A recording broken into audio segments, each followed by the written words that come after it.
उमरजमध्ये काय वातावरण विधानसभेचं? काय आहे चालू? कोण आहे आघाडीवर? आघाडीवर आहे शरद सोनवण्याचं नाव आहे, सत्यशीलचे, मोहिटामण्याचे, महाविकास आघाडी. नवीन चेहरा द्यायचा. इथून मागे जे निवडून आलेत ना त्यांचं नाही द्यायचं, त्यांना नाही द्यायचं म्हणतात. नवीनच पाहिजे, नवीन चेहरा. मग आता नवीन चेहरा तर कोणी दिसत नाही याच्यातला. आहे ना आता कोणी? मोहिटामध्ये आपला सत्यशील काय वाटतं? पवार साहेब ज्याला तिकीट देतील तो निवडून येईल का? काय सांगता येते.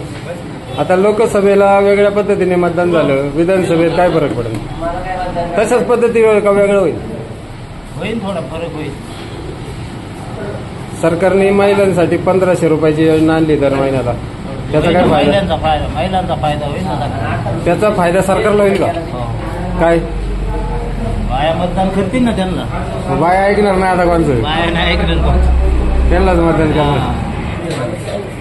सरकारने महिलांचा सन्मान केलाय म्हणलं, महिला पण सरकारचा सन्मान करणार ना. सध्या जे वातावरण पुन्हा एकदा बदललेले आहे, बदलापूरची घटना असेल, नाशिकची घटना असेल, त्याच्यामुळे सरकारच्या विरोधात थोडासा रोष निर्माण झाले. सर्वसामान्यांमध्ये रोष तयार होणारच ना. काय वाटतं याचा पण सरकारला फटका बसेल? बसू शकतो. काय वाटतं विधानसभेला जुन्नर तालुक्यातून कोणाचा चेहरा आश्वासक वाटतं तुम्हाला? आश्वासक फक्त शरददादा सोनवणे. शरददादा. काय कारण? विजन असलेलं नेतृत्व आहे.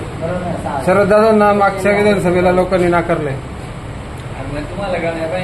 मागच्या विधानसभेला नाकारला असं आपण म्हणू शकत नाही, परंतु आशाताई आणि शरददादांचं जे मतदान आहे त्याच्यामध्ये जी फाटाफूट झाली त्याचा परिणाम शरददादांचा पराभव झाला. आता पुन्हा शरददादांना निवडून देतील लोक असं 100% जुन्नर तालुक्यातील जनता हुशार आहे आणि ती पुन्हा एकदा आपला माणूस शरददादा सोनवणे यांनाच निवडून देणार. कोणत्या पक्षावर दादा लढतील? शक्यतो दादा सध्या अपक्ष उभे राहतील अशी परिस्थिती आहे. का परिस्थिती निर्माण झाली? परिस्थिती निर्माण होण्यामागचं एकमेव कारण आहे पक्ष फुटीनंतर ज्या काही घटना महाराष्ट्रामध्ये घडल्या त्याच्यामुळे. दादांचा निर्णय चुकला का शिंदे गटाकडे जाण्याचा? नाही, दादांनी शिंदे गटात गेल्यानंतर भरपूर निधी आणला ना. माजी आमदार असताना सुद्धा मुख्यमंत्री सहायता निधीतून महाराष्ट्रामध्ये 2 नंबरचा निधी दादांनी.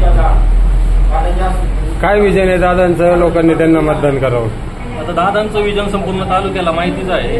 पर्यटन तालुका केलाय दादांनी, लांब पल्ल्याचे रस्ते केले, दाऱ्याघाट्याला सर्वेक्षणासाठी पैसे आणले. त्याच्यानंतर आता जगातील सर्वात मोठा छत्रपती शिवाजी महाराजांचा पुतळा त्या ठिकाणी गोदरे गावात होतोय. ही सुद्धा शिवजन्मभूमीच्या दृष्टीने अतिशय महत्वाची गोष्ट आहे. विद्यमान आमदार अतुल बेनके यांनी देखील मोठा निधी आणलेला आहे अजितदादांच्या माध्यमातून. सुमारे 200 ते 300 कोटीचा निधी गेल्या 6 महिन्यात जुन्नर तालुक्यात पडलाय. याबद्दल काय म्हणणं आहे आपलं? नाही, निधी पडलाय पण तो अजून सर्वसामान्य जनतेला दिसला नाही ना पुढे पडलाय. अतुल बेनके यांना यावेळी नाकारलं जाईल असं वाटतं तुम्हाला? 100%. आता काय वाटतं तुम्हाला? काय वातावरण आहे? अक्षय, काय वातावरण जुन्नर तालुका?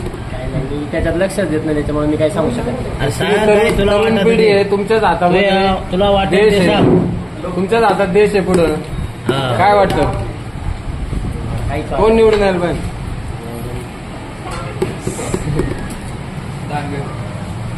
बाळासाहेब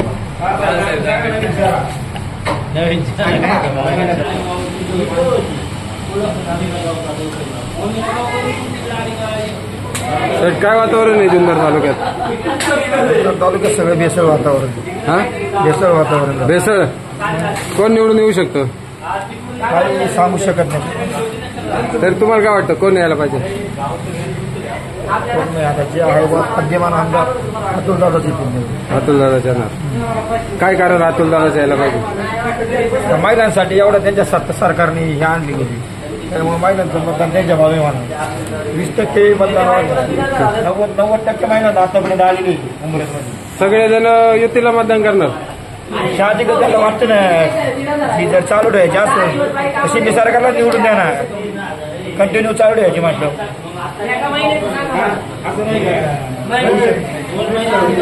महिला त्यांचं धोरण तुम्ही सांगा. 1500 नाही आले म्हटलं, मला विचार करणारच का नाही? 100% म्हणते चला 1500 काय ते कोण त्याला 1,500 रुपयात काही हे सुद्धा नाही किराणा. गावाला लागतं. हा? सत्ता आल्यावर ना मग बघू आहे दिला नाही लोक ठरवतील काय करायचं ते.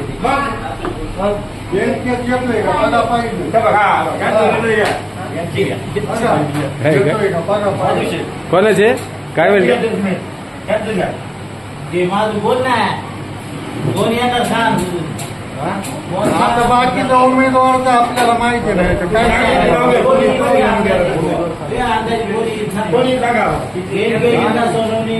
कोण पाहिजे आमदार जिल्ह्याचे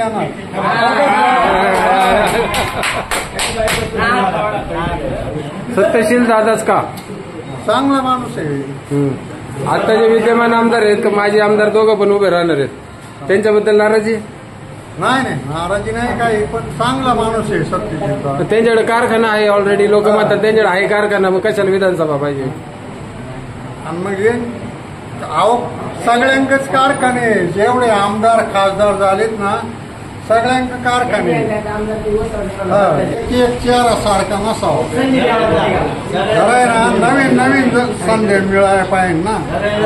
मिळून तर त्याला नाही मिळालं दुसऱ्याला कवयनी पण नवीन उमेदवार आला पाहिजे. शेतकऱ्यांच्या प्रश्नांवर तुम्हाला काय वाटतं कोणी चांगलं काम केलं कोणत्या उमेदवारांनी जास्त चांगलं काम केलं.